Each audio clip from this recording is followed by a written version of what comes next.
Everyone thought he was an F-ranked adventurer, but he finds a golden servant card which summons an SS-rank goddess who helps him become the strongest. Kai is a young man who decides to become an adventurer in hopes of earning gold and glory. However, luck is not on his side, as despite working tirelessly every day for the past 2 years, he is still stuck on the first floor of the dungeon. Just like any other day, Kai heads to the caves and begins creeping slowly towards a slime on the ground. But instead of reaching for a sword or knife, he pulls out an insecticide and sprays 2 bottles at the slime until it withers away and dies. He feels a surge of happiness at how adept he has become at killing slimes. It is expected, considering this is his 999th slime kill since he started working in these dungeons like an NPC. Determined to reach the 1000 slime mark, Kai ventures deeper into the dungeon. Suddenly, he notices a golden slime sitting on a pillar. Excited by his luck at finding such a rare spawn for his 1000th kill, he quickly realizes this one isn't going to be easy. As he attempts to spray it with his bottle,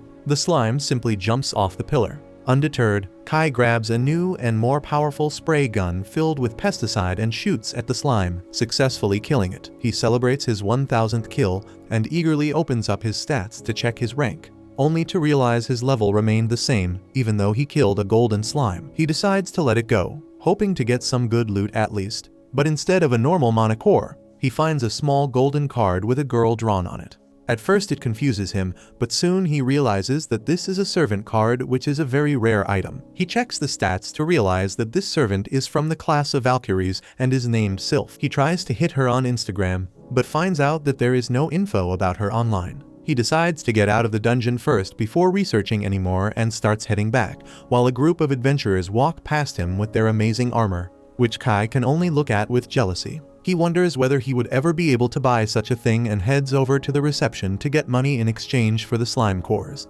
The receptionist, Hitsa, gives him 500 yen for each slime core, so 1500 yen in total, which is a disappointing amount. But Kai takes it and starts moving out. He suddenly stops and asks Hitsa whether she knows the value of a rare servant card, especially if the servant belongs to a divine class. Hitsa thinks for a while and claims that such a card would be very collectible and will be worth over 1 billion yen easily. He is shocked to hear that, but keeps his mouth shut as he returns back towards his locker, where he puts his stuff back before changing into everyday clothing and exits the area. It turns out that the dungeon is part of an amusement park where people can get membership and go inside to explore and find valuable items. Several children walk around in costumes talking about how they want to be an explorer once they grow up. But Kai is completely lost in his thoughts, still thinking about the card. While waiting for the train, he ends up meeting with his 2 friends Shinji and Hayato, and they all get onto a train. Kai tells them that he is still stuck at level 3 and asks them why they don't explore any dungeons.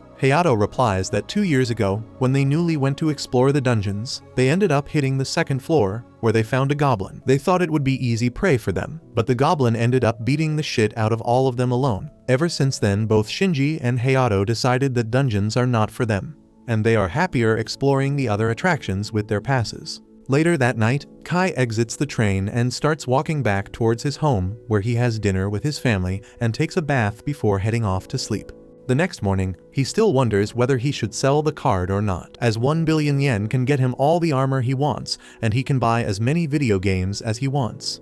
His thoughts are broken by a voice which turns out to be his friend Katsu, who asks where he was last night. He decides to lie and claims that he was at a party with Shinji and Hayato, but to his dismay, both of them end up spotting Kai and walk over. Kai immediately takes them aside and begs them to not tell Katsu that he went dungeon crawling yesterday, and they agree, but when Katsu asks them what they did at the party, they ended up saying different things like crack, hookers, and bowling. Katsu realizes that they are lying and asks whether Kai went to the dungeons once again, but he manages to lie through his teeth and barely escapes. Later that day in school, he asks what his friends would have done with a servant card, and they immediately reply that they would have sold it, as it's worth a lot, and you can't summon a servant outside of the dungeons anyways. Kai thinks about whether he should sell the item, but when he goes to the dungeons that day, he decides to keep it for himself, as he wants to become one of the strongest adventurers that anyone has ever seen. He hides away from the camera and takes out the card before calling out Sylphie, the Valkyrie, to be her servant and follow her command. Suddenly, the card starts glowing and a bright light emits from it,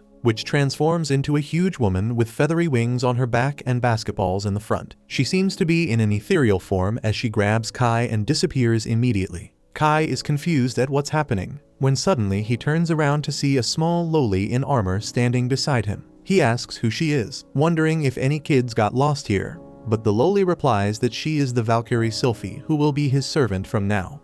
Immediately, all his hopes of becoming a strong adventurer shatter as he drops to the floor, regretting the fact that he didn't sell the card. He decides to pull his act together as he gets up and tells her that they need to hunt some slime. She immediately claims that she can sense some nearby, so Kai decides to test her intuition and tells her to lead him to the beast. Sylphie easily locates the slime, so Kai asks whether she can kill it for him, and she immediately agrees before going out in the open. Kai wasn't expecting much from such a small girl, but to his surprise, Sylphie conjures a lightning attack so devastating that for a moment Kai thought that the whole cave would collapse. Kai walks towards her, asking whether she is alright, but she starts blushing and claims that she is hungry and wants to eat something. Kai looks at her and remembers that the servants eat manacores, so he feeds the manacore of the slime to her, and she thanks him before claiming that there are some more slimes nearby. He asks whether she has regained her strength, to which she nods her head before heading off. But Kai stops her and asks whether she can only detect slimes.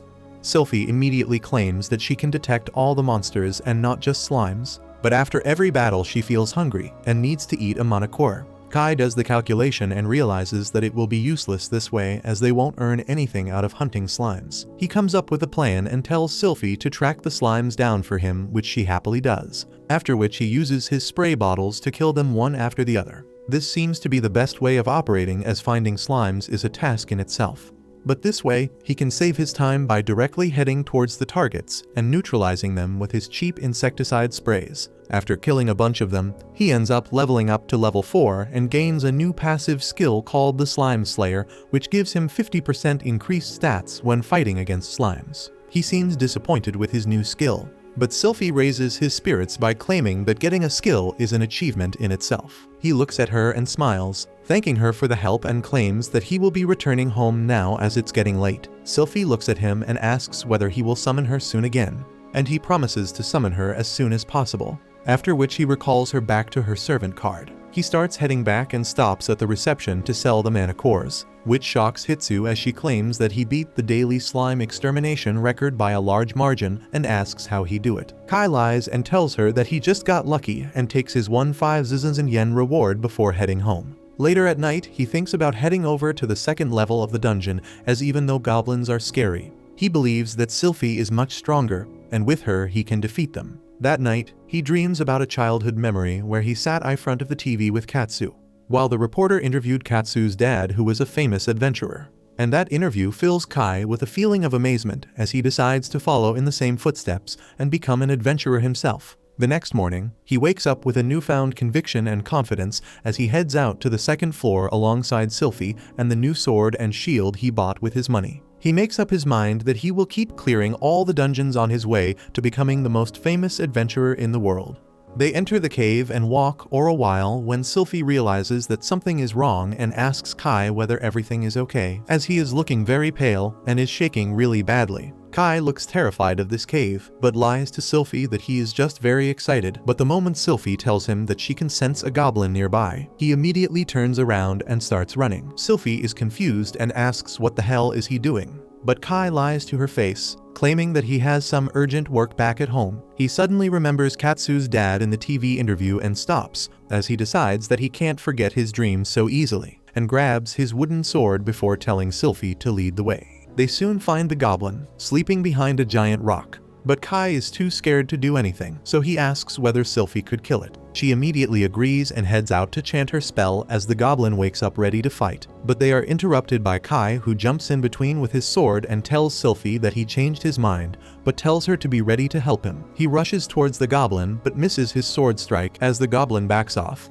This time the goblin attacks and tries to ram Kai to the ground, but he blocks the hit with his shield at the last moment. They struggle for a while, but Kai slowly gains ground and shoves the goblin away as it falls to the ground. Kai immediately tries to take advantage of that and rushes in with his sword, but even this time his sword strike is blocked by the goblin, who grabs it and disarms Kai before jumping at him to finish the job. Kai falls backwards without any defenses, but remembers that he still has the sprays, so he quickly takes them out and shoots the spray at the monster's eyes. The goblin gets blinded by it, which gives Kai the chance to land the final blow, but as he gets the sword and rushes towards the goblin, he ends up tripping over a rock and falls to the floor and accidentally stabs him in the chest, killing the beast immediately. Sylphie seems very happy as he congratulates Kai, but he is still too scared as he grabs the mana crystal, glad to be alive. Suddenly, a golden glow emits from him, and he realizes that he has leveled up again. He checks the stats once again and finds out that he has gotten a new skill called the Goblin Slayer. He again has mixed feelings about such a shitty new skill, but decides that a skill is a skill and moves on. They go deeper in the cave where another goblin attacks them, but Sylphie uses her defensive barrier to block the attacks completely, while Kai times his sword slash perfectly to kill the monster. Kai then kills his third goblin by using the spray bottle once again to blind the monster before killing it, while Sylphie drags him once again to a new foe. Kai kills this goblin as well with a sword strike to the head, and in the process, ends up ranking up to level 6. They start walking once again and Kai asks whether she knows anything about these dungeons, but Sylphie replies that she has no idea, and all she knows is that her sole purpose is to help her master. They move further inside where they find their final goblin of the day who attacks Kai, while Sylphie uses her lightning magic to destroy the beast. Kai feeds her the mana core before heading outside. He hands over the mana crystals to Hitsu. He again lies that it was simply a fluke and heads back home, where his body finally gets so sore that he is unable to move from his bed. The next morning, he drags his ass to walk to the school alongside Katsu, who immediately realizes that he must have gone to the dungeons, but he refuses and claims that he was just doing some bodybuilding in the gym, and that's why he is sore. Katsu decides to let it go and starts walking once again. After reaching their classroom, Kai ends up telling Shinji and Hayato about his new adventures into the level 2 dungeons, and also that he killed 4 goblins. They are surprised to hear it, and are having trouble believing that Kai is telling the truth. But he promises them that he is not lying and claims that he is going to go even deeper today. After school, he goes back to the dungeons alongside Sylphie and starts exploring the distant parts of the cave where they managed to kill goblins once again with beautiful teamwork, as Sylphie blocked the attacks while Kai landed the killing blow. And sometimes when Kai got too tired, Sylphie finished the monster with her lightning magic. After that expedition, he again slept like a log at night and the next day upgraded to a metal rod, which did much more damage to the goblins. But because of exhaustion, he ended up sleeping even in the classroom. This didn't stop him from his adventures, however, as without fail he went into the dungeons, day after day, killing goblins with any means necessary, till he reached level 10, which was a big milestone for him. This time he gets a special skill called Divine Love, which boosted his stat growth at every level. The boost directly depended on the amount of love and care a divine goddess showed him, so he immediately decides to confess how happy he is to be able to go on adventures with someone as cool as Sylphie. The poor lowly doesn't understand how big of a psycho manipulator this guy is and happily thanks him for being with him, as she loves working alongside him. After that, the next monster they see turns out to be a glowing skeleton, which they have never faced before. Kai tells her to stay alert, and she immediately deploys her magic barrier as the skeletons rushed at them to attack. He crashes against the barrier and starts trying to break through, but before he could do that, Kai decides to attack. Unfortunately, his attack does nothing, as his weapons are too weak for this rare spawn, so he asks Sylphie to deal with it, who immediately chants her spell and shoots a lightning bolt at it, killing it at once. This time, the mana core that gets dropped turns out to be bright red in color. He wonders whether it could be rare, but decides to feed it to Sylphie anyway, who claims that it was more tasty than usual. Later that day, when he goes to Hitsu with a day's loot, he asks about the mana core dropped by the glowing skeleton, and she replies that it's a pretty rare drop and can easily fetch upwards of 2 million yen. Kai is devastated to hear that he could have been a millionaire, but Sylphie ended up eating his money. Hitsu tells him not to worry though, as if he encountered it once, there are good chances that he will meet it again. That night he wonders about the lost money, but decides that it doesn't matter as he still leveled up a bunch. This makes him wonder whether he can move on to the 3rd floor now. But he knows that on the 3rd floor, the enemies appear in groups and can be much more dangerous. Keeping this in mind, the next day he tells Sylphie that for a while he wants Sylphie to simply watch and not do anything else. She gets scared thinking that she did something wrong and apologizes, but Kai claims that he wants to go up to the 3rd floor, but he is scared that he will end up depending too much on her to save him, so he wants to get stronger first. Sylphie seems relieved to hear that and bids him good luck, when suddenly a goblin appears from behind a rock. Kai confidently tells Sylphie to watch from behind as he deals with it. But the plan backfires and he ends up getting injured pretty badly, forcing him to buy potions from Hitsu, which blows away all his savings. That night he thinks about how he needs a lot of mana cores to feed Sylphie as well as better equipment, so he decides to go back to square one and enters the first floor once again to kill as many slimes as possible, gaining skills, levels, and mana cores. After several days of working his ass off in the dungeons alone, he finally is able to collect enough mana cores that he feels comfortable to move on to the third floor. Before they could leave the cave though, Sylphie claims that she can sense a different kind of slime, and her intuition seems on point as Kai notices a silver slime not far away. He immediately jumps into action and rushes the slime with his spray gun, but the slime is faster and dodges away. Thankfully, Sylphie was ready nearby and uses her lightning magic to hit the slime, immediately killing it. To their surprise, the slime ends up dropping another servant card, which is beyond lucky. Kai picks up the card to see that it is a demon rank card for a servant named Luce. He looks around to see Sylphie, who looked visibly upset to see the card, as he realizes that demons and goddesses must not go well together. But even after that, he decides to follow his own wishes, without even consulting with Sylphie, and summons the demon servant right there. A huge red flame envelops them completely, from which a huge demon lady emerges and flies straight through Kai in her ethereal form, just like what happened with Sylphie. He looks down once again and spots another lowly, but this time she has bat wings and horns on her head, realizing that now his party will be unstoppable with a demon and goddess on her side. The lowly looks at him and introduces herself as the demon Viscount Luke. Before asking Kai whether he is the one who called her, Kai asks whether she can transform into a grown woman, but she can't, which really disappoints him as he falls to his knees sad, because he always wanted a demon mommy. Regardless, he gets up and introduces himself, but Luke immediately starts trash-talking him as she thinks he looks very weak and unreliable. Kai is completely shocked at this, while Syl hides behind him and with a meek voice tells Luke that she shouldn't talk to her master like that. Luke tells her that all demons have very sharp tongues, so don't take anything she says very seriously. This makes Syl feel better as she introduces herself to the little demon. Luke inspects her from all around, immediately recognizing her as a goddess-class servant. Immediately after, she turns towards Kai and asks him for food as she is hungry. Kai tells her that she hasn't even done anything yet. How can she be hungry? But just then Syl senses a slime nearby and informs them about it. They hide behind a rock to check whether it's a normal slime, but Luke doesn't have their caution as she walks out brazenly and summons a trident in her hand. She then creates a fireball and shoots it at the slime, which causes a huge explosion while Syl and Kai watch in awe. Kai walks up and feeds her the mana crystal, but she immediately asks for another one. Kai tells her that he doesn't have another, which annoys Luke as she claims that she doesn't like cheapskates. Kai tells her to show him another skill of her, and promises to feed her a mana crystal for it. She sighs, but finds a goblin running towards her, so she uses her decay magic on it, which completely destroys the goblin as it immediately starts rotting and falls to the ground with a sickening plop, making both Syl and Kai sick. Kai feeds her another crystal, which she really likes and immediately wants to go even deeper to hunt more monsters. Kai stops her and asks whether she knows anything about these dungeons, but she replies that she has no idea about anything in this world.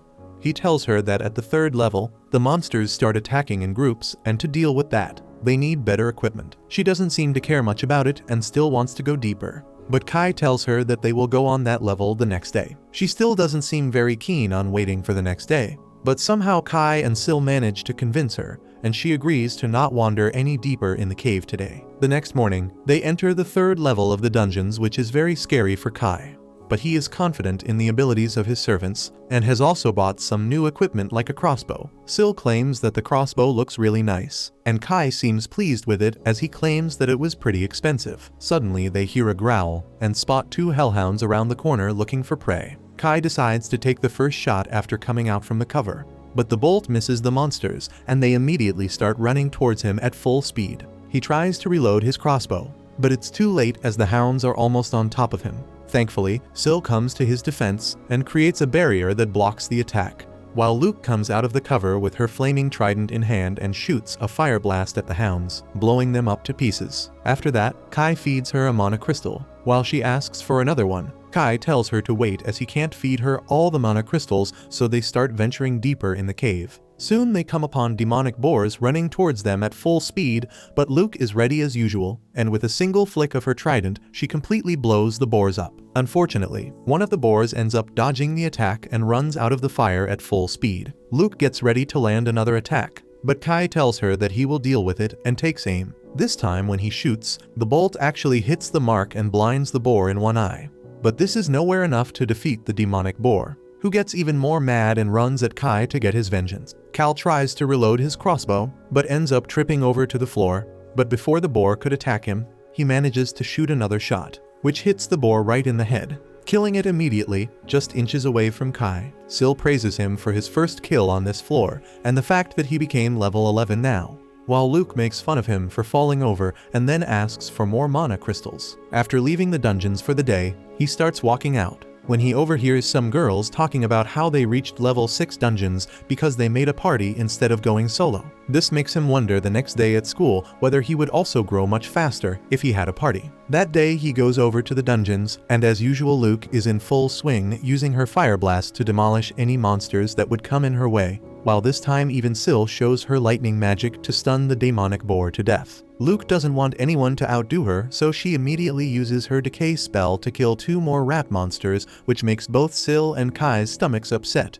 But they get their share of mana crystals while Luke asks for more food as expected. They keep killing even more monsters, after which they get their rewards of mana cores. But Kai notices that Syl seems a little off. He asks if everything is fine, but she immediately changes the topic by claiming that she saw some more hellhounds nearby. That evening after Kai was back at home, he wonders whether Syl is avoiding him for some reason when the thought comes to his mind that maybe because Syl is a goddess and Luke is a demon, they are not compatible, and he wonders what he will do if they both come to blows and decide to use their godly abilities against each other. This really scares the shit out of him, and he is unable to sleep that night, sick with worry. The next morning, while walking towards the school, Katsu meets up with him and asks whether he got any sleep last night. She tells him that if he is worried about something, maybe she can help him. This really touches his heart as he decides to use his friends as a scapegoat and claims that Shinji has 2 female friends. One of them is very sweet and nice, and the other one is a bit harsh.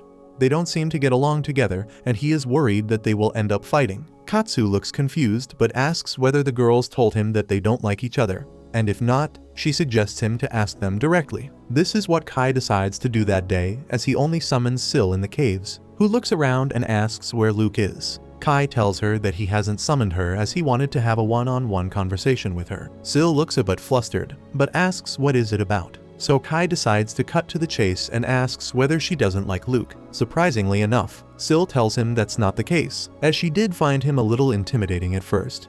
But when she told her not to take her words seriously, she ended up becoming her friend, and now she actually likes her a lot. Kai gets into her face and asks whether anything is bothering her.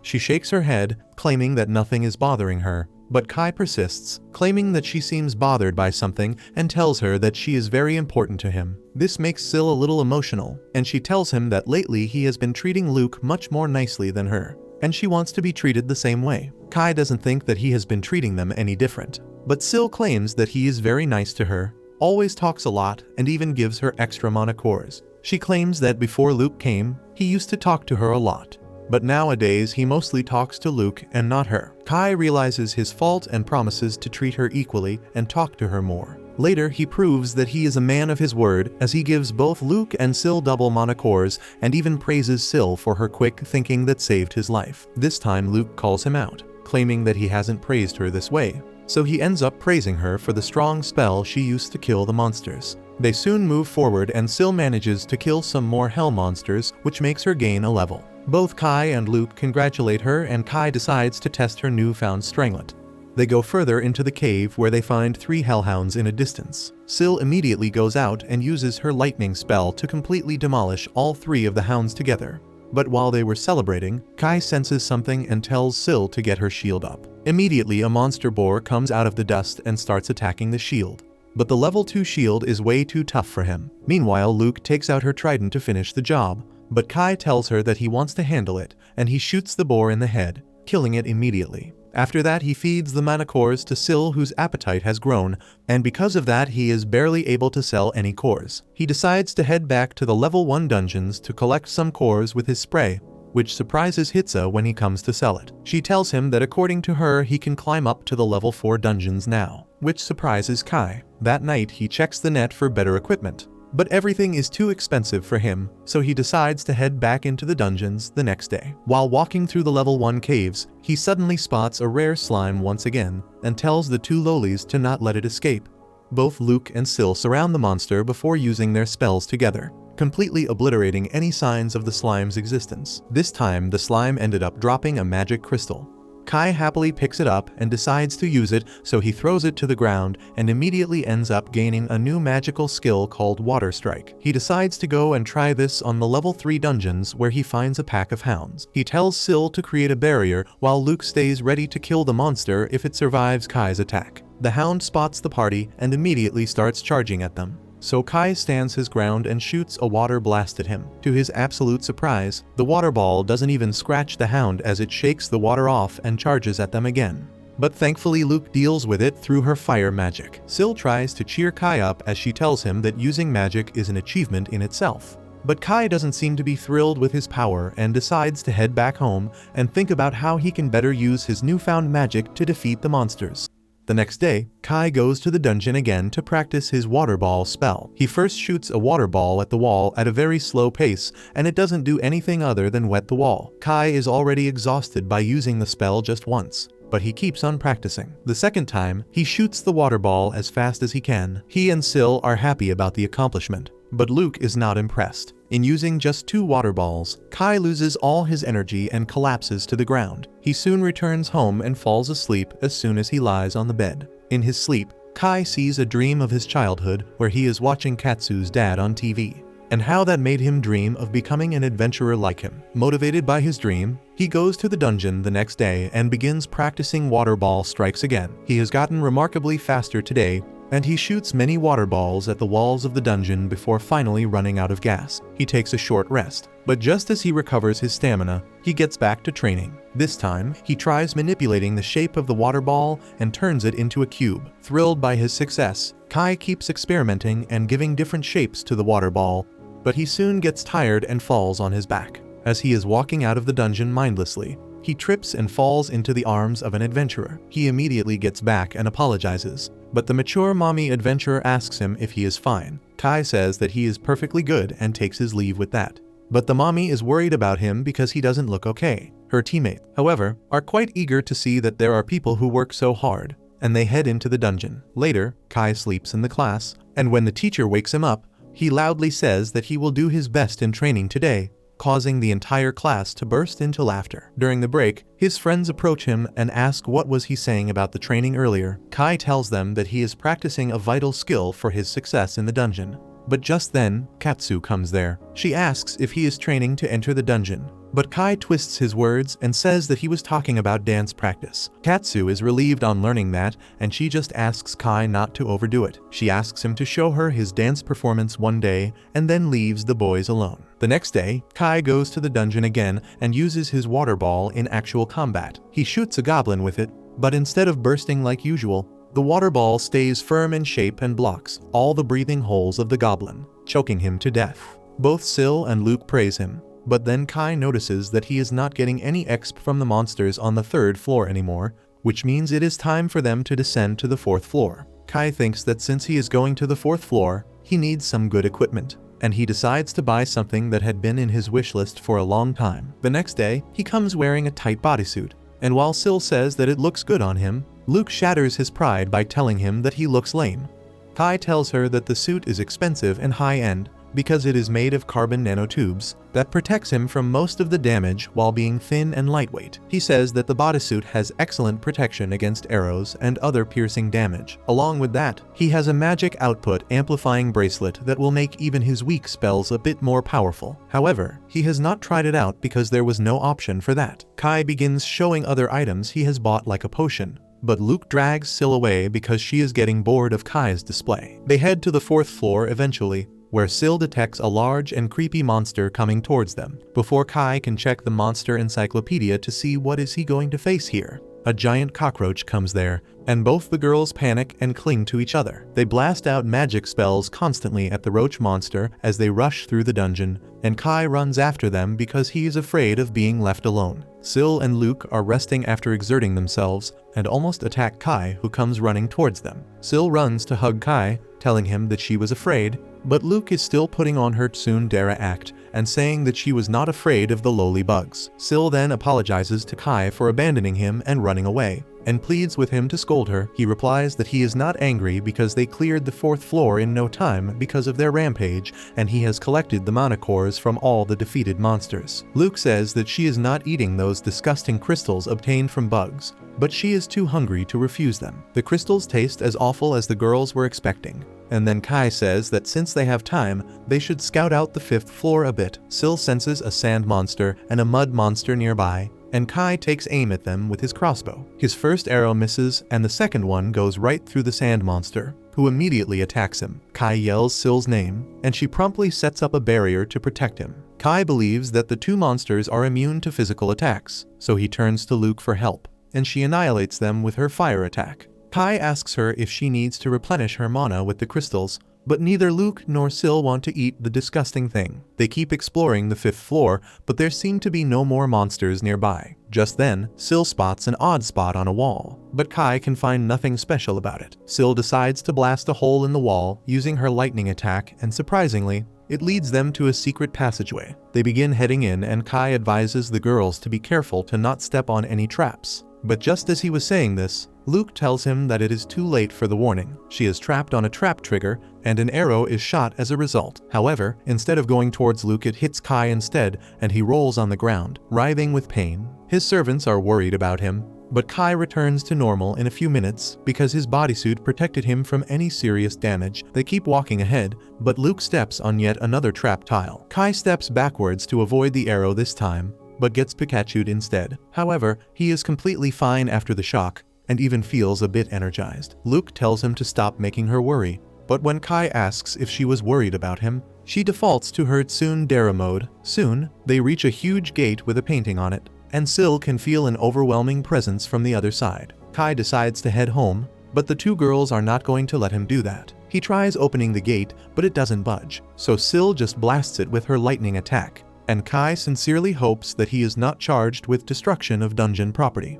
Anyway, they head inside and encounter two boss-class monsters. One is a red ogre, and another is a giant slime. Kai is not going to back away when they have come this far, and he tells his girls to take down the red ogre first. They shoot their lightning and fire attacks at the ogre, but it is virtually unscathed because it is immune to skill damage. He suddenly lunges towards them, but Sil's barrier skill blocks his attack. Kai tells Luke to handle the slime, and then tries hitting the red ogre with his crossbow. Each arrow he shoots at the ogre significantly reduces its health, but then he runs out of arrows. The enraged ogre starts thrashing the barrier, and on the other hand, Luke is also having a hard time dealing with the giant slime alone. As a last-ditch effort, Kai decides to rely on his water ball. He manifests a water ball, but it freezes because of the effect of the bracelet. He shoots the ice ball at the red ogre and whittles down its defense, but he then realizes that he will soon run out of mana. So Kai manipulates the shape of his ice balls and turns them into sharp icicles that deal much more damage to the red ogre.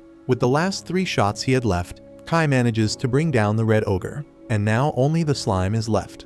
The slime is about to hit Luke, when Kai defends her with his shield. He holds the slime back and asks Sil to prepare her divine spear attack. His shield and gear starts to melt, but then Sil charges at the slime with her divine spear and pierces through it. However, even that doesn't do much damage to the monster. Kai wants to give up, but remembering his hero, he charges ahead, dodging the slime's attacks, and then uses his good old bug spray, because even though it is giant, the monster is still a slime. The slime's health constantly decreases, and Sil guards Kai using her magic barrier. After Kai runs out of the first 2 bottles, he pulls out 2 extra strong bug sprays from his bag and lets it all out on the slime. That finally hits 0 GP and dies. The girls happily hug Kai, but hurt his injured shoulder in the process that he fixes by drinking the potion. Luke also levels up just after that, and then Kai checks out his stats to find that he has also leveled up a lot. He quickly moves to collecting the mana cores and finds the red core of the ogre, which will surely fetch a good price. When he tries searching for the slime's core, he finds a rare grade magic sword instead, which looks more like a steak knife than a magic sword. Later, Kai takes them on a core of the Red Ogre to Hitsa, who is curious about where he found it. He tells her the story about finding a hidden dungeon on the 5th floor and defeating the boss there. Hitsa tells him that they will immediately check the dungeon out, and then tells Kai that the red mana core is worth a lot of money. He is happy to hear that, and then Hitsa gives him another good news, asking him to join the event next week, where they will be trying to clear the 7th floor as a group. The next week, he goes to the event, where he runs into the 3 girls from the other day. Their leader introduces herself as Eri, the pink cat girl is Miku, and the last one is Hikari. Kai also introduces himself, and wonders if they are going to be members of the same party. Soon, they join the line of all the participants who are heading out to the 7th floor. Kai is paired up with Eri and her group, and they hold hands as they prepare to be teleported to the 7th floor. A magic circle appears beneath their feet, and they instantly reach the 7th floor. Kai tells the girls that he was really nervous just now, because it is only his second time using the transfer gate, which he used to return to the surface the last time.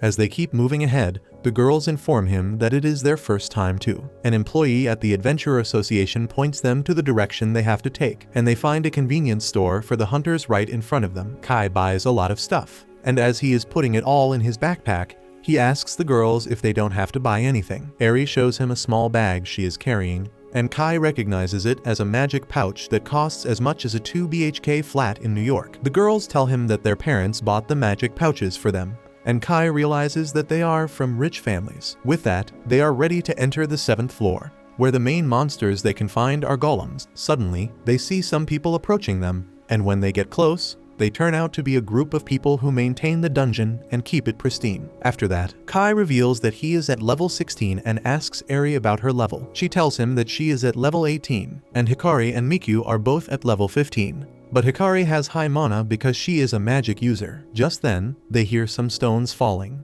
and as they turn around, they see a bunch of floating stones come together to form a golem. Eri immediately takes charge and attacks the golem with her spear. After a few strikes, she manages to defeat it, and Kai is impressed that she didn't even need backup. Just then, a bronze golem comes there, and it is Hikari's time to shine. She uses a spell called Earthwave that immobilizes the golem. Next, Miku summons her servant, which is a wind element weasel that rushes towards the golem and begins shooting it with wind blades. While the golem is distracted, Hikari uses a powerful fireball at it to melt it, and then Eri finishes it. As Kai turns around to praise their girl power, he notices an iron golem behind Hikari and Miku. He tries shooting it with his crossbow, but the golem is too tough. Miku tries shielding Hikari, but Eri comes in front of them and parries the golem's attack. She jumps high and hits the golem with all her strength, but fails to do any damage, and even Hikari's fireball proves useless. Miku commands her servant Snatch to attack, but it is also unable to do anything and gets knocked out by a stray stone. Kai thinks that he should summon his servants now, when suddenly, the magic sword he got from the boss fight drops out of his pocket. He recalls how he was researching about it online and found that the magic sword Baltzard damages the target based on the user's imagination. Kai decides to give this weapon a try before calling Syl and Luke. He asks Hikari to immobilize the golem using Earthwave, and then asks Eri to distract it. Using this chance, he sneaks behind the golem and imagines that he is defeating it with one strike. He stabs the golem with the magic sword, and succeeds in defeating it. The girls are amazed by his strength, but he tells them about the magic sword called Baltzard when they have lunch later. The girls think that he is really cool either way. Kai then asks Miku if her servant Snatch is fine, and she tells him that he is okay. He says that he has never seen a weasel servant like that, and Miku remarks that he must have not seen any servant, because they can't be captured by cameras. Kai realizes that she is right, and he is relieved that the guild staff have not seen Luke and Syl yet. He asks Miku if no one knows about Snatch apart from her friends, but she reveals that her dad bought it at an auction and then they registered it at a guild, so everyone knows about it. After that, Eri asks Kai if he wants to party with them again sometimes, because all the girls are really impressed by him. They tell him that their current goal is to reach the 11th floor, where the second transport gate is located. Kai is unsure about joining them, and he claims that he is just a regular explorer who is suited only to be a background character.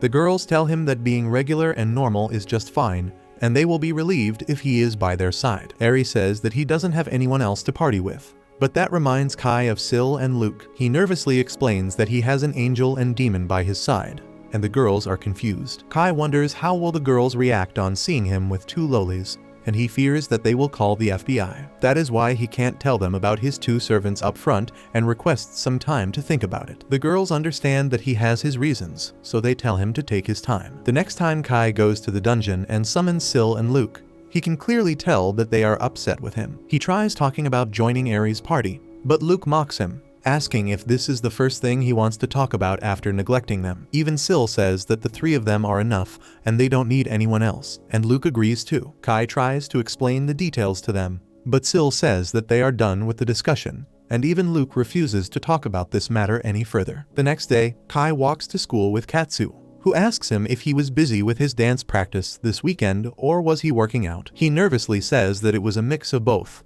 and then Katsu says that if he is free the next Saturday, they should go out together. Kai's heart skips a beat as he thinks Katsu is talking about a date, but she tells him that she wants him to join her for shopping. He is happy with that too, and gladly accepts. Soon, Katsu sees her friend and decides to join her, and right at that time, Kai's friends pop up behind him and start calling him a Rizzler. They ask how does he feel to get asked on a date by a girl, and Kai tries to explain that they are just hanging out for shopping. He says that a girl like Katsu won't have any reason to go on a date with someone like him, and his friends sigh as they place their hands on his shoulder. After that, they ask him about the event at the 7th floor and ask if he partied up with some burly old men. Kai tells them that he worked with a party of 3 cute girls who were nearly the same as them. His friends are jealous now, and they decide to think that they should try to enter the dungeon again. The next Saturday, it is time for the promised date, and Kai waits outside Katsu's house to receive her. In the supermarket, they find a TV program where 2 hunters are talking about monster cores, and Kai is instantly attached to the program. Katsu calls him to her, and then asks him to forget about his love for hunters just for today. They walk together, and Katsu looks really happy. She remarks that it has been a long time they went out like this, and Kai recalls that they used to go out a lot when they were kids and Katsu's dad took them to picnics and movies. She suggests that they watch a movie sometimes too, and he happily agrees. After that, she tries on a few dresses, and no matter what she wears, Kai just tells her that she looks cute. After that, they go to the garden, where Kai can't keep his eyes off Katsu. She suddenly notices some boats, and tells him that she wants to ride one. They get on the boat, and as Kai rows it, he thinks that other people might think that they are on a date, but he shakes the thought off because he auto-rejects himself in front of Katsu. She sees him acting strange, and then remarks that he seems to have changed recently. She says that he looks tougher now, and it must be because of the dance and gym sessions. Kai can only keep agreeing with her. Next up, they go to drink coffee and decide to try each other's drinks. Kai drinks Katsu's coffee without any thought, but she gets a bit flustered as she thinks of it as an indirect kiss. Later, they are ready to return home, but as Katsu sees a man holding his daughter, she remembers her father and asks Kai if they can stop by just one more place. They go to the guild building, which is on top of the dungeon. Kai asks Katsu if she is sure that she wants to go inside, and she says that her father must be somewhere under the building. She gets sad as she tells Kai that her father promised her that he would be back by dinner, but he never returned. And now she wonders why do people even go to dungeons. Katsu then comes back to the topic of their hangout and says that she had fun. She begins walking away, and Kai stays behind, aware that she is worried about him. However, he is determined to become a hero like Katsu's dad one day and prove himself to her. The next time Kai goes into the dungeon, he experiments by combining his different abilities. He coats his magic sword Baltzard with water ball, and though Luke is doubtful that it will work, it turns out to be a success, and using it, Kai is able to defeat a stone golem in one hit. He is delighted and Sil claps for him, telling Luke that their master is quickly growing stronger. Luke immediately responds that it must be because of a woman, and Kai is taken aback. He asks her what makes her think so, and she replies that it is just her intuition. Seeing him nervous because of his guilt, Sil asks him if the reason he wanted to join a party the other day was also because of a woman, and Kai doesn't know what to say. He ultimately confesses that a party of 3 girls invited him to their party, and Sil gets insecure on hearing this, but Luke thinks that he doesn't want to waste any more mana cores on them. She is about to attack him for treating them like this, but when Kai promises that he is not going to stop feeding them mana cores, Luke easily forgives him. Kai says that he is not joining the party, but Sil suddenly tells him to join it. She states that if her master has decided to join another party, she wants to support him, and even Luke agrees with Sil as long as she gets her mana cores. Sil then asks Kai to at least reveal the reason he wants to party with someone else. He replies that he wants to grow stronger by fighting alongside other humans, Otherwise, he will never catch up to Sil and Luke. The girls are satisfied by his reasons, and then Kai promises that he will only party with Aries' team on weekends, so they can still hang out on other days. At night, Kai finds that getting permission from an angel and a devil were easier than calling a girl. He picks up the call in panic, and Katsu says that she just wants to talk to him for a bit for no reason. Kai is happy to help, but before that, he asks her if she knows any ways to reduce nervousness. She asks for a reason, and Kai uses his friends as the scapegoats, saying that they want to call a girl but are too nervous about it. Katsu begins telling him the story of the time she was too nervous to play piano on the stage, and her dad forced a smile on her face manually. Kai says that he will try it out too, and then Katsu wishes him good night. She cuts the call, and Kai wonders what did she want to talk about in the first place. He doesn't give it much thought and calls Eri, who was practicing in her family dojo. She was waiting for his call and asks him if he thought about joining their party. Kai tells her that he can only join them on weekends, and Eri replies that they go to the dungeon on weekends only, so it is completely fine. The next Saturday, Kai joins the girls and enters the 7th floor of the dungeon again. A group of stone golems come to fight them, and Kai takes the lead, telling Hikari and Miku to support him. Hikari uses ground magic to restrain 2 golems, while Miku summons her servant Snatch to distract the 3rd one. Using this chance, Kai enchants his magic sword with Water Ball to create the Ice Sword, and defeats a golem with just 1 strike. Another golem attacks him just then, but he quickly dodges its attack and then finishes it off with 1 hit too. On the other hand, Miku's servant has defeated a golem with its wind blades, and Eri also defeats one. The girls are curious about when Kai learnt magic and why his water ball was shaped like a sword. He says that he knows just 1 water spell, and he had been experimenting lately. Eri says that his ice blade and way of commanding them earlier were impressive, and she can't believe that it is his first time fighting together with a group. To dodge any further questions, Kai remarks that Eri is also splendid with her weapon, and she replies that she has been practicing since childhood. Suddenly, Kai's stomach growls loudly, and he requests the girls to take a lunch break. To his surprise, they have an entire kitchen set up in their magic pouches, and they fry fish and grill steak right in the middle of the dungeon for lunch. Once Kai returns home at night, he thinks that Eri and her friends have generational wealth that he can never hope to reach. However, what is more important is that Eri has planned to explore the 8th floor the next day. The 8th floor has aquatic monsters and water-based terrain, so Kai purchases a high-end life jacket to help him clear it because he doesn't know how to swim. Soon, they come to the 8th floor, and Snatch detects a monster in a pool of water. A salamander comes out of the pool and spits acid at Kai, melting his expensive life jacket instantly. He cries and demands the monster to refund him the cost of the life jacket. But then it spits more acid at him, and he can only dodge. Just then, Miku shoots it down with the crossbow Kai lent her because he was not going to use it anymore. He asks if she has practiced before, but she replies that she just held a crossbow for the first time in her life but managed to get a headshot on her first try. Soon after that, they run into more water-themed monsters and keep on running most of the time. A squid monster flings Kai into a pond, and he flails because he can't swim. But Eri tells him to stop being a wimp because the water is not deep at all. In the time he deals with his embarrassment, Hikari has roasted the squid. Next, they face some flying tuna monsters that leap out of the water to attack them. Kai attacks them with his mana gun, while the girls also use their weapons to thin down the numbers of the fish monsters. Kai soon runs out of ammo, and he sees how effortlessly Eri is slashing down monsters with her long-handled blade. So he shapes his ice sword into a similar weapon, and begins taking down the fish monsters. But each slash takes away a decent chunk of his mana. The girls also notice him cutting down the monsters with ease, but just as Kai is done, he runs out of mana completely and collapses.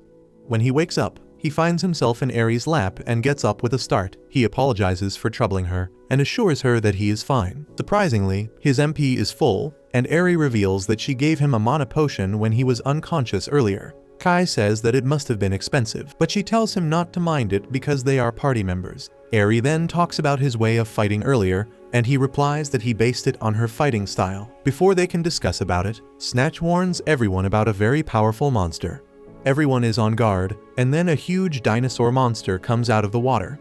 Kai panics as he says that dinosaurs are high-level monsters that are found only in deeper floors. Kai and the girls try to run away, but the dino follows them. Because of its immense weight, the floor crumbles and their exit is blocked. Realizing that they have no way out now, Kai Kai declares that they must fight together to survive. He tells Mikyu and Hikari to attack the dino from a distance and asks Eri to attack it while he tries to divert its attention. Hikari's earth magic and Snatch's wind blades are ineffective on the water dino, and even though Kai manages to stab it with his ice blade, the damage is too small to hold it back. Enraged, the dino attacks him, and Kai runs away, creating the perfect chance for Eri to deliver a finishing blow. She leaps on the dino's head and stabs it with her spear, but that is not enough. The monster swings his neck violently and flings her away. As Kai goes to check up on Eri, she mutters that she will become a hero, but as she tries to reach for her weapon, she passes out. As Kai supports her, he wonders if he should call out Syl and Luke, because it won't be the best idea to reveal them to others. However, as he sees the monster trying to attack Hikari and Mikyu, he realizes that it is not the time to hesitate. He pulls out the servant cards and summons his girls. A radiant storm of divine and demonic energy rages before Syl and Luke make their appearance, and everyone is in awe to watch it. Even Eri opens her eyes just in time to see Syl and Luke take form. Kai apologizes to them for calling them on such short notice and then asks them to beat the dino monster. They use their lightning and fire attacks at it, bringing down the dino monster within seconds. Once that is done, Syl runs towards Kai, inquiring if he is hurt somewhere. He replies that he is fine, and just then Luke comes ahead, saying that Kai was after women in the end. Suddenly, Mikyu leaps on Syl because she has never seen anyone as cute as her before. She asks Syl if she is a real angel, while Hikari thanks Luke for saving them, and she also fawns over the cute demon Loli. Luke tries to act cold as usual, but she cannot say no to Hikari's earnest gaze and agrees to let her get close to her. Even Eri is smitten by their cuteness, but she restrains herself and asks Kai if these girls are his servants, and he affirms. Later, they get out of the dungeon, and Hikari's parents come to pick her and Mikyu. Once they are alone, Kai recalls the moment Eri was desperately trying to get back to the fight even after being knocked out and saying that she wants to be a hero. He asks if they can talk about it, and learns that it was her dad who inspired her to be a hero who stands up to great challenges and saves everyone. Kai thinks that he and Eri are the same. After that, she invites him to an open campus event at her university the next weekend. Kai talks about it to his friends because Eri goes to a very prestigious university. They tell her to invite Katsu instead of them because she is interested in that university too, and they can call it their second date. Kai panics on hearing that, but Katsu hears her name, so she brings her friend along and asks if they were talking about her behind her back. Kai tries to deny it, but his friends push him ahead, and he uses the nervousness removal technique before trying to tell Katsu about the open campus event. Turns out Katsu was already planning to go there, and she wanted Kai to be with her from the start. And the next weekend, she wears the dress Kai chose for her on their previous date to go to the open campus event. If you liked this video, you will definitely love the story about this F-ranked loser who turns out to be the strongest adventurer by killing monsters.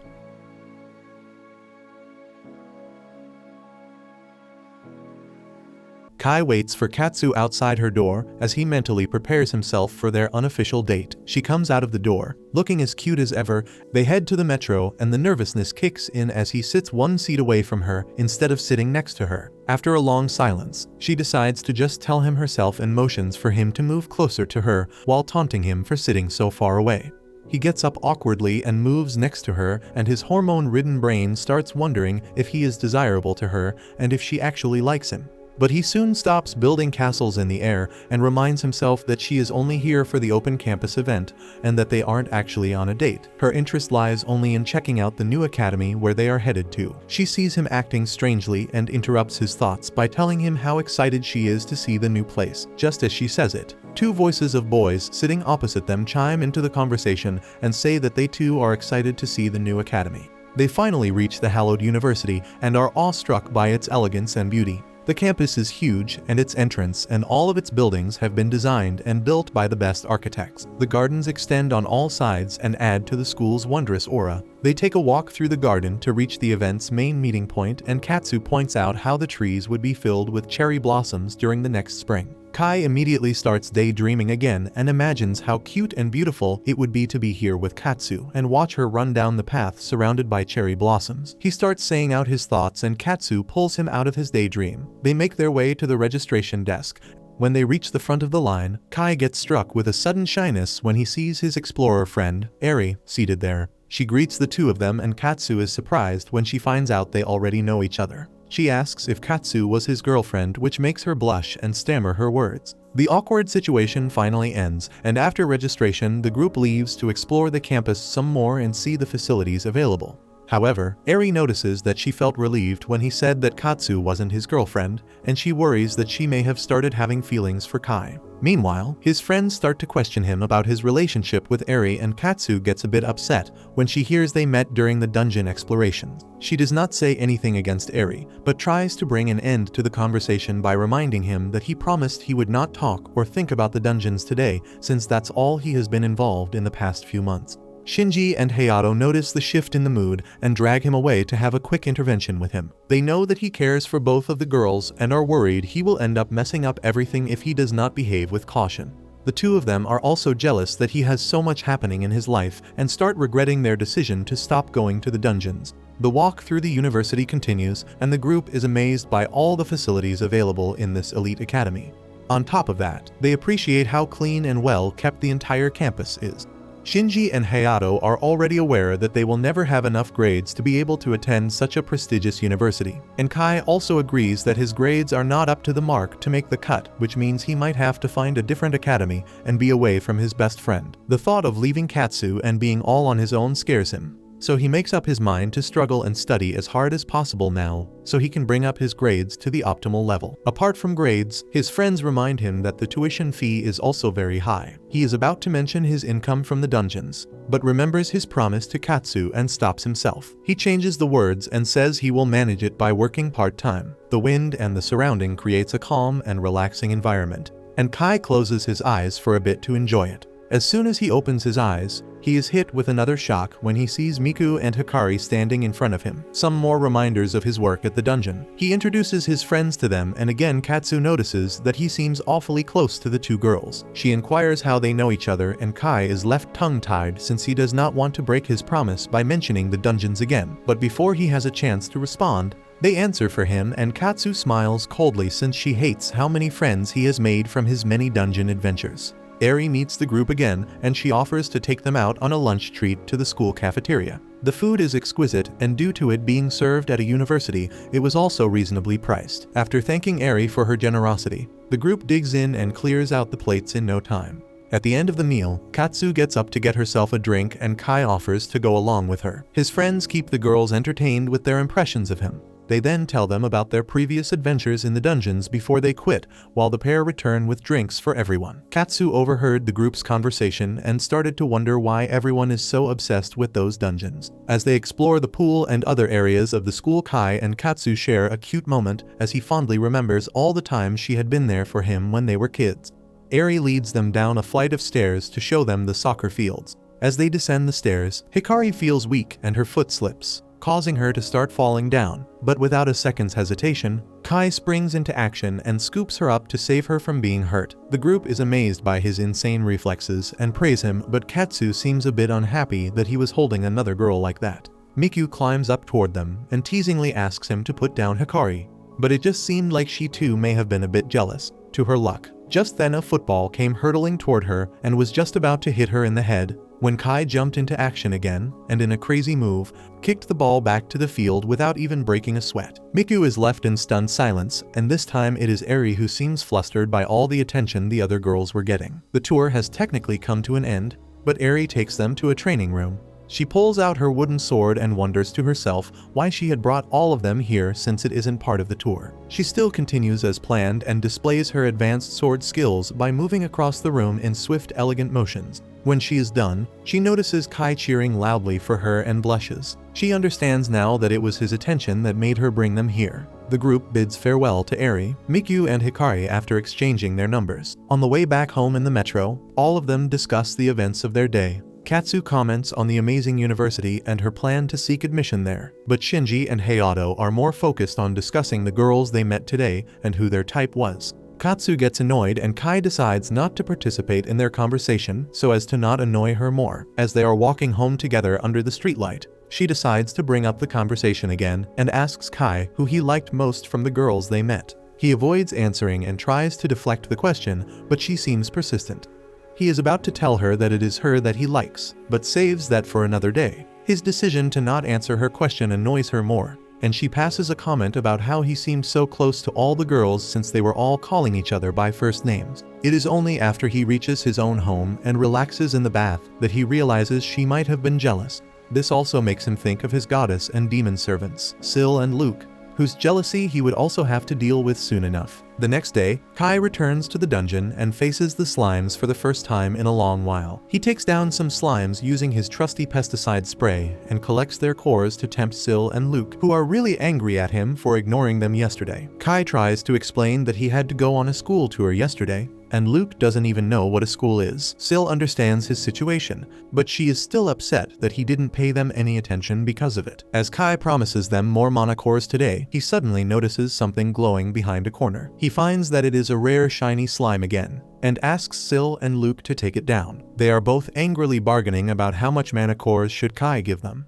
and he promises to give them 10 cores at a time so that they take action before the slime runs away. On hearing about 10 cores, Luke immediately turns around and blasts the slime with her fire attack, instantly defeating it. After that, Kai gives the girls their magic cores, and they finally forgive him. He then checks out the drop from the rare slime and finds a pair of gloves called Force Gloves that consume mana to launch an invisible force. Kai tries to find out what exactly the gloves do, but no one can see anything as he tries to release the force. He gets a better idea and releases it into the water and finally sees some results. The force is not good enough to be used as an attack, but Kai manages to combine it with his magic blade to split water. Just then, Eri and others also arrive there, and they immediately start discussing about the school tour yesterday. Kai tells Eri that he would like to join the college, but he needs to study extra hard for that. Eri offers to tutor him personally, and Kai asks if he can invite Katsu to join the lessons as well. The three girls are suddenly taken aback on hearing Katsu's name,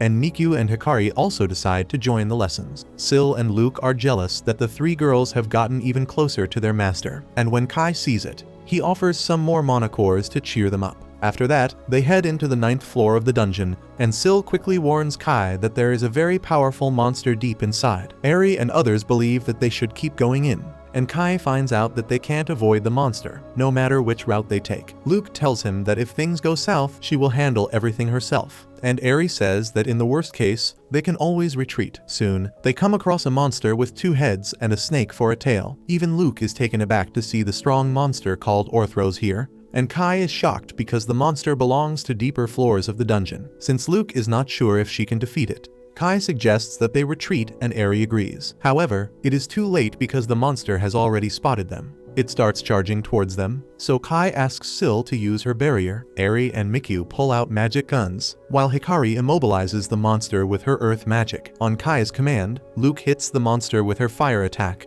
but it is useless. The monster then attacks them with its fire breath, and even though Syl's barrier protects them from the fire, the heat is getting too much to bear. Luke uses a spell to weaken the monster, and then Mikyu attacks it with her pet, but it doesn't do much damage. Kai decides to distract the monster so that Luke can attack its weak spot. He manages to divert the monster's attention, and Luke hits it with a fire attack on its soft belly. They need more power, so Kai asks Syl and Luke to use their attacks together. Syl charges at it with her lightning spear, and Luke keeps blasting it with fire. The rest of the girls shoot it with their magic guns, but as the monster tries to hit them with his fire breath, Kai sends an invisible slash to stop it. He then shoots a water ball to block the second head from breathing fire. With that, everyone jumps the monster, and they keep dealing it continuous damage. At the end, Kai deals the finishing blow, and the monster vanishes. Everyone is overjoyed at their victory, but Mikyu and Hikari are too tired, so they decide to take a break.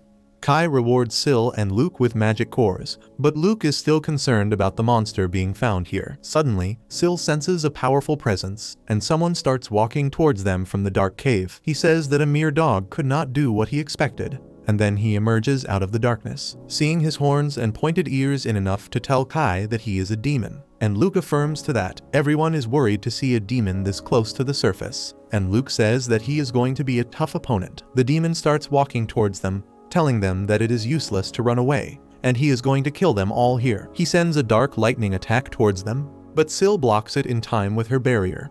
The demon is impressed, and he takes out his sword to attack. He is too fast for anyone to see, and Kai tells Syl to keep up her barrier. The rest of the group starts attacking the demon, but he takes 0 damage from their attacks. Luke suggests that Sil should attack because she has the type advantage, but Kai is worried because that would leave everyone defenseless. Eri tells him not to worry about them because she will manage somehow. Kai then orders his servant girls to attack the demon together, but they still don't manage to do any damage. The demon charges at Kai, and Eri manages to save him at the last moment. The demon blows her away with his dark powers, and then attacks Kai again. Kai uses the special ability of his blade to destroy the demon's blade, who gets angry and starts punching him. Despite using a shield of ice, Kai is hit away. The girls attack the demon and cover for him, giving him the chance to drink a potion and recover his energy. Miku comes to check up on him, and he tells her that he is fine. He has also come up with a plan, and he asks Miku to distract the demon. Using this chance, he stabs the demon from behind and rips his flesh apart. The demon falls to his knees because of the pain,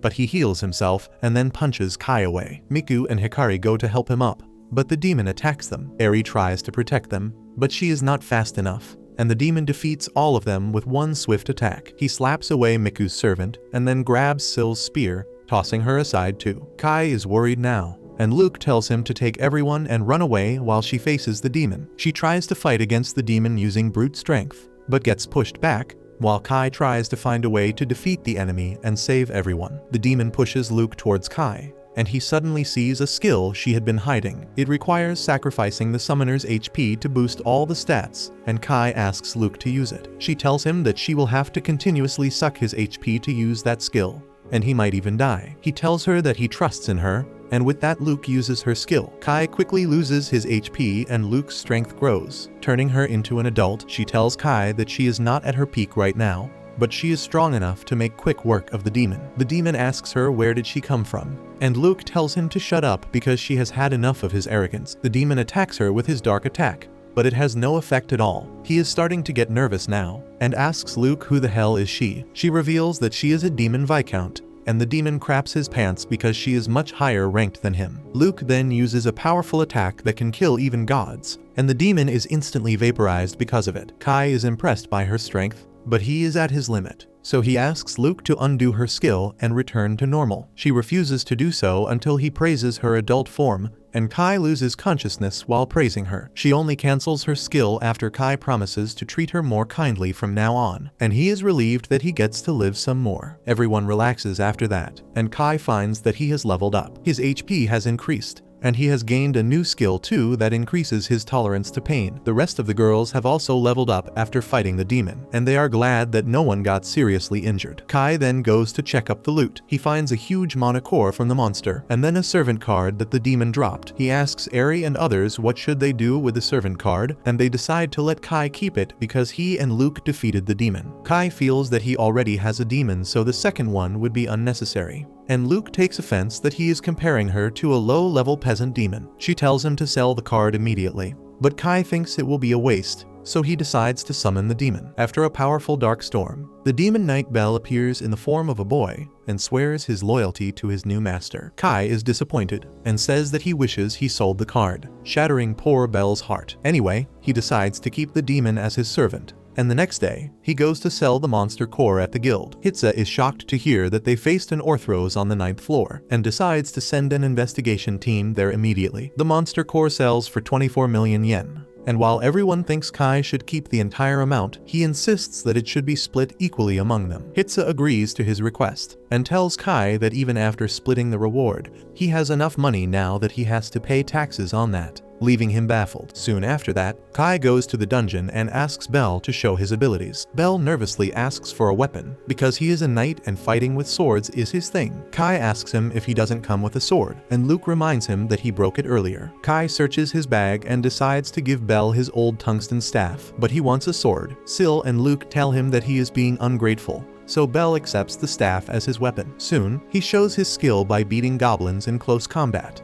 and Kai realizes that Bel is stronger than him. Even Eri is impressed, but Luke tells Bel that he has gotten slower compared to before. He nervously says that it is because his level has been reset to 1, and then suddenly starts tearing up as he asks Kai to let him stay by his side and serve him. He says that he wants to serve Princess Sil and Princess Luke too, shocking them both. He knows that he is weak right now, but he swears to protect them and grow stronger. Kai tells him that despite being weaker than before, he is strong enough to be of help, and says that they will be counting on him. After that, Kai decides to check Belle's skill Dark Cure. And for that, he tires himself out by fighting goblins and doing some intense workout. Belle casts Dark Cure on him, but Kai's HP increases only by a tiny bit. Belle explains that his skill is effective against injuries, and normally, it will restore only enough health to keep the target from dying. Kai is disappointed because he was thinking to use Belle's Dark Cure and Luke's Devouring skill together, so that his HP can last a long time. Luke says they can try it right now, but Kai panics, telling her that he only has a little bit of HP left,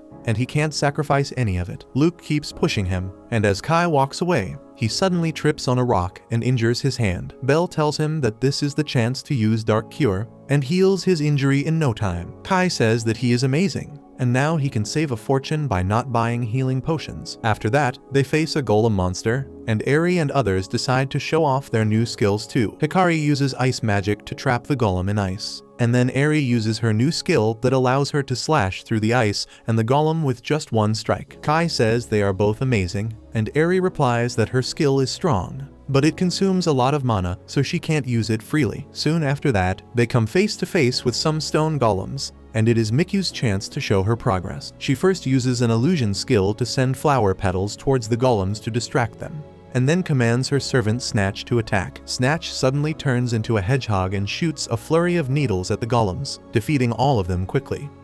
After that, Syl spots some more monsters coming towards them, and Kai tells her to use her new skill. She suddenly starts singing, and a giant angelic version of her is created as a result. The giant angel covers Kai and his group, and then vanishes. Kai feels his power increasing, and the movement of the attacking monsters seem really slow to him. He quickly attacks a monster and takes it down with ease, and Belle also defeats another monster effortlessly. Luke uses her fire attack on the last remaining monster, and she also feels her spell getting more powerful. She tells Kai that even though it was not as powerful as her devouring skill, she could clearly feel her levels rising because of Syl's song. Kai is glad to hear that the skill works on other servants too, and he turns to Belle and asks him for feedback. Belle says that he couldn't feel any difference, and Miku thinks that the effect of the skill depends on the amount of trust they have among each other. Belle gets upset on hearing that, but Eri and others comfort him, telling him that he can take his time building up trust with others. Belle gets emotional and promises that he will do his best, and says that if he gets a sword,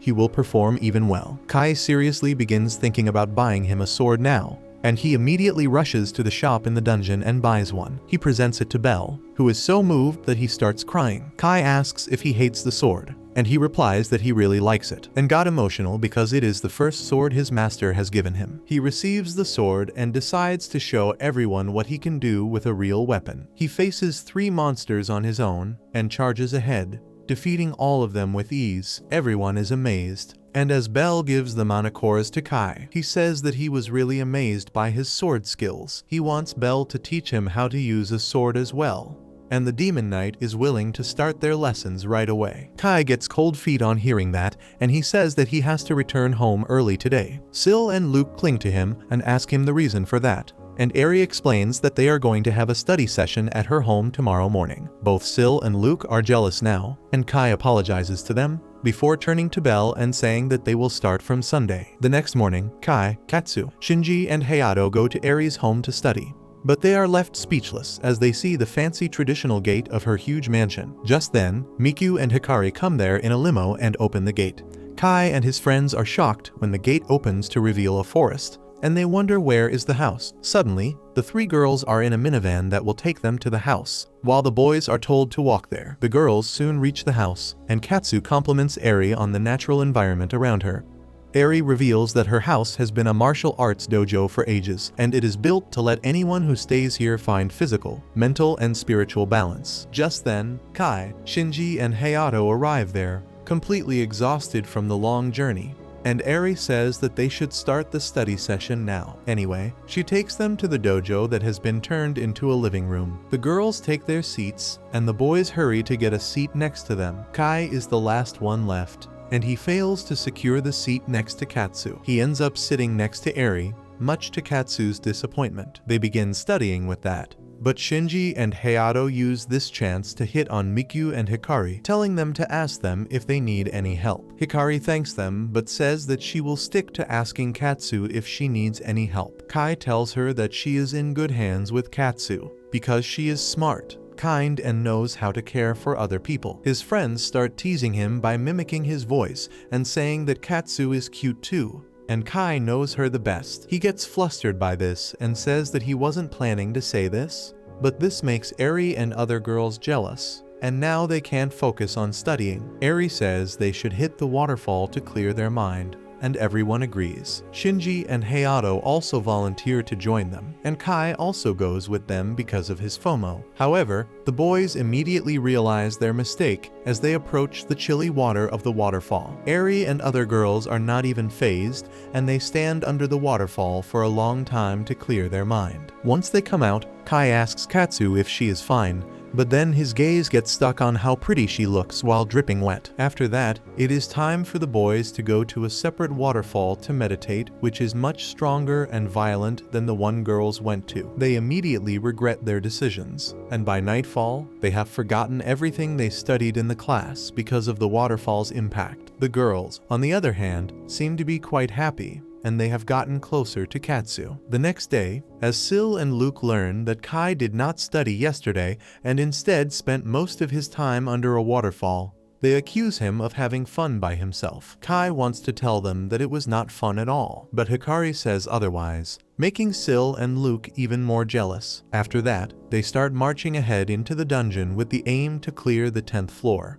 But Mikyu asks Hikari to not push herself. Hikari has been feeling unwell since some time now, but she says that she is having fun right now, so she doesn't want to stop. Suddenly, Sil senses some monsters nearby, and they soon appear before the group. Kai asks her to sing the song to buff everyone's stats. As Sil begins singing, the entire group gets a power boost, and Hikari uses her ice magic to trap the monsters. Kai orders Bell to defeat the lizardmen, while he and Eri beat one orc each. Soon after that, they face two more orcs, and Mikyu confuses them using her pedal dance, giving Snatch and Eri the chance to finish them off. Everyone is amazed at Sil's new skill, but Luke is not happy that she did not get to do anything today. Kai tries to cheer her up with some monochores, but she keeps sulking. Hikari is happy to see everyone so cheerful, and she wishes these happy days to last forever. Soon, they reach the 10th floor of the dungeon, and Hikari says that they should keep marching ahead. She is all fired up and walks ahead of everyone, when suddenly, she feels a sharp pain in her chest and falls to the ground coughing blood. Everyone is worried about her, and Mikyu runs to her side to find her unconscious. They immediately take her to the hospital, where Mikyu holds Hikari's hand, even as Eri tells her that their friend is not in any serious danger. The doctor told them that she just needs some rest, and she has been sedated as well, so she is not going to wake up today. Despite that, Mikyu says that she is going to stay by her side. Kai also says that they have high-quality potions, so Hikari will be fine, but Mikyu gets angry at him, saying that the potions can only heal injuries and wounds. But Hikari is ill. Eri and Kai ask her if she knows anything about Hikari's sickness,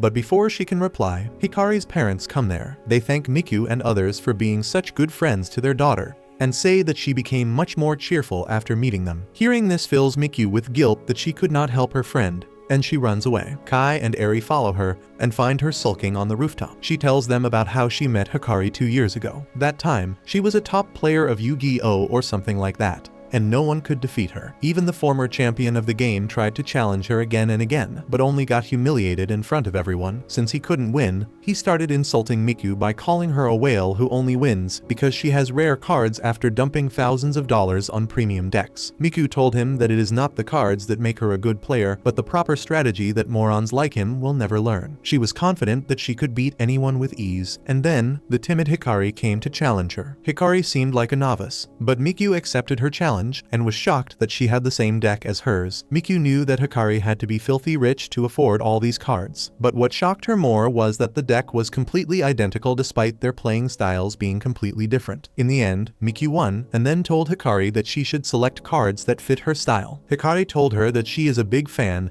and that is why she wanted to copy her. Mikyu was instantly smitten, and she told Hikari that she would build a custom deck for her. As they built a deck together, they became best friends. They had fun together, and soon, they decided to register as a team in the National Yu-Gi-Oh! Tournament. They steamrolled through the competition and became champions. But just as Hikari held the cup, she fainted. She was rushed to the IQ, and on the way, she apologized to Mikyu for hiding something from her. She was taken inside before she could reveal anything, and just then, her parents came there, who who told Mikyu about the disease she had. After the story is over, Kai asks Mikyu about the disease, but Eri stops him because it is a sensitive topic. However, Hikari's dad comes there and decides to tell them the truth. Hikari is suffering from an incurable disease that makes her organs worse gradually, and the doctors had told them that if she collapses again, her survival chances are low. Eri says that she never saw any signs of Hikari being ill, and Mikyu says that it was because her medicines suppressed her illness. Also, since she had high stats in the dungeon, she always felt better there. Hikari's dad is shocked to hear about her going to the dungeon, and he finally realizes that when she told them that she was going to the park with her friends on the weekend, she was going to the dungeon. Mikyu apologizes for lying, but he replies that if that is what Hikari wanted, he is fine with that. Kai asks the important question that why was Hikari exploring the dungeon when she is not healthy. Mikyu timidly tells them that she had read some online articles about a very rare drop item called elixir in the dungeon that is said to cure any illness. She had heard that it sells for millions of dollars in the black markets. As she was reading the article, Hikari popped up next to her and asked if she is going to the dungeon to get her hands on the elixir. Mikyu tried to lie, but Hikari could read her like a book. She smiled and told her that she will come with her too, but Mikyu told her that she could not. She warned her that dungeons are dangerous, and they don't even know anything about them. Hikari replied that she will come along because it will be less dangerous with the two of them, and the elixir will ultimately be used on her. Things started getting heated up as they quarreled, so Mikyu suggested they go outside to cool their heads. Hikari then told Mikyu that if they find the elixir,